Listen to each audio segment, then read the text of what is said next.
want to grow the economy.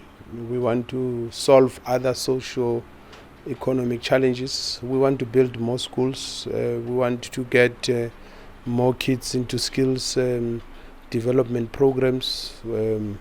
We want to make the ease of doing business easier. We want to deal with regulatory challenges that are there. We want to confront infrastructure challenges that are making it difficult. So there is a synergy between the budget we've presented and what we're talking about.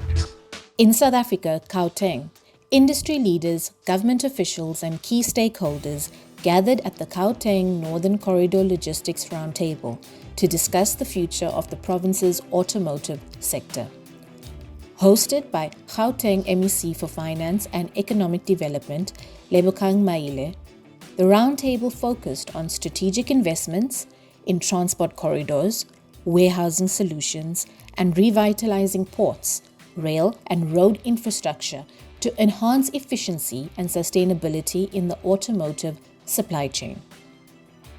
MEC Maile delivered a keynote address outlining Gauteng's vision for a globally competitive automotive industry, emphasizing the role of infrastructure and innovation in driving economic growth.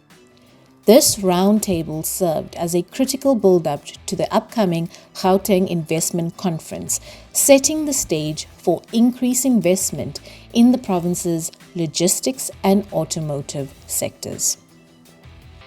The automotive sector in Gauteng is identified as one of the high growth and high potential investment sectors in the province and South Africa broadly. It is a significant contributor to the country's economy, as you know, contributing about 4.3% to the GDP and being the fifth largest export sector, accounting for 18.1% of total exports. That's why the issue of logistics becomes important, because it means we can increase.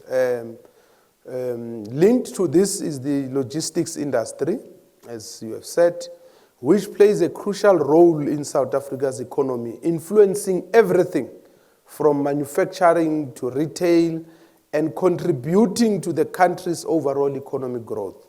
It is a critical vehicle for the realization of an inclusive economy.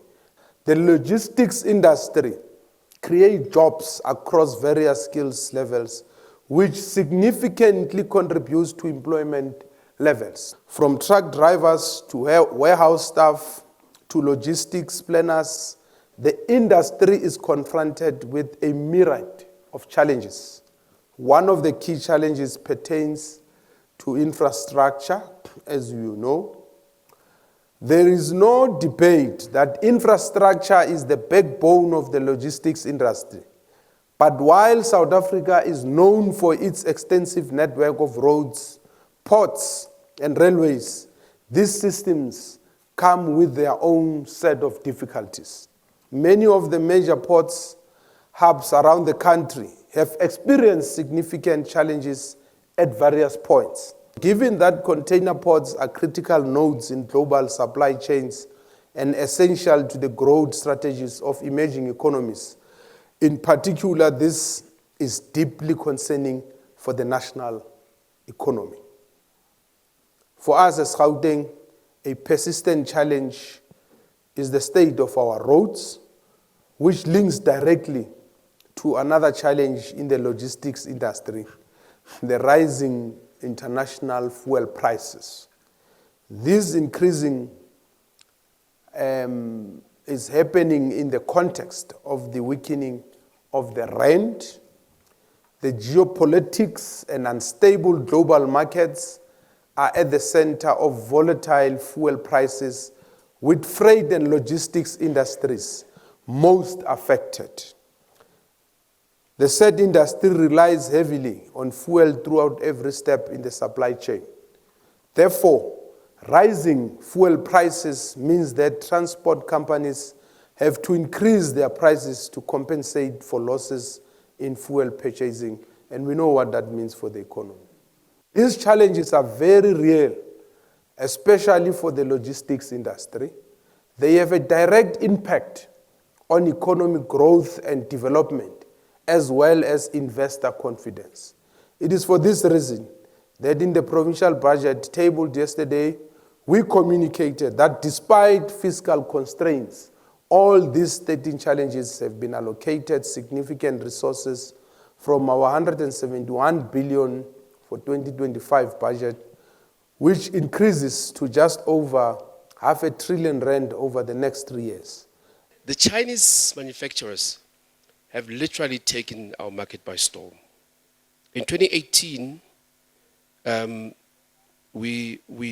fact, the local manufacturing capacity reduced overall by 3% from 2018 to 2023. That's a significant volume loss. The Indian and Chinese brands increased from 18% in 2018, meaning 18% of new vehicle sales, to a whopping 37%. The Chinese brands particularly, in 2019, there were 11,000 vehicles, Chinese vehicles that were sold. In 2023, it was 39,000 vehicles. But, you know, these stats maybe gets colored a little bit better when you talk of it in terms of actual brands. So if you take Audi, Mercedes-Benz, Mini, BMW, collectively in 2014, they sold about 74,000 vehicles collectively. In 2024, they only sold 23,000. In percentages, that's a 68% drop in volume. So that is the effect, and I will contrast these stats with the Chinese and Indian stats.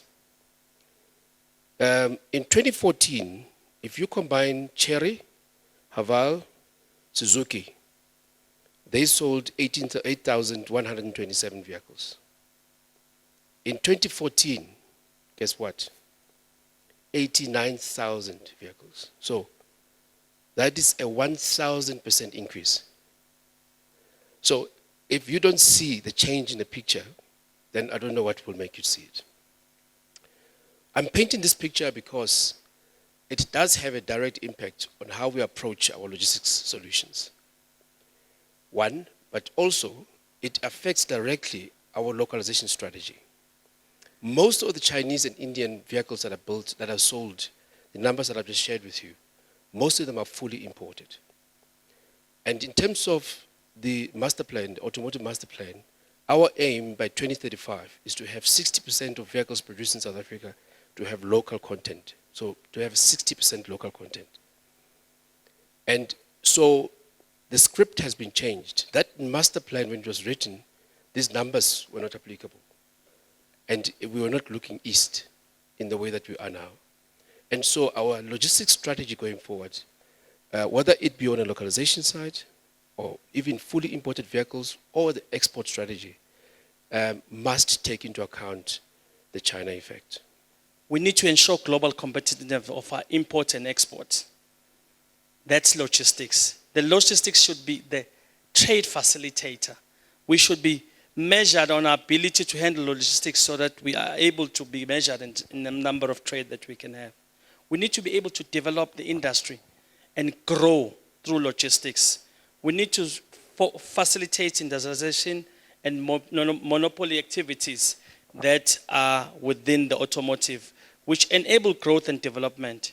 We also need to look at how do we strategically partner with different partners around the world to actually focus on this logistics. And I think for us in the automotive, it talks to economic growth, it talks to localization, which we always speak about, it talks to access to export and import and trading markets, and also increased employment and skills development. And I think these are the areas, if we talk investment, we talk growing the logistics chain, these are the areas we should be focusing on. Promotion of FDI, foreign direct investment, reducing the cost of doing business. South Africa is renowned as one of the most expensive countries in terms of logistics cost. And we need to reduce this for us to become efficient. When people invest, they want return on their investment, and they want commitment that government will respond positively and secure their investment. So there's several. As you know, government is responsible for infrastructure. So there's always infrastructure projects to be rolled out, but the private sector can also come, and because we want to manufacture, put up factories here, manufacture things, and they can export to other countries. We've got the infrastructure, we've got the networks, we've got the financial systems that are sophisticated, and we've got a huge SADC regional bloc that can also help. We've got ports, we've got a minimum of 3 airports and a maximum of about 18, depending on the size of the jet you're landing with.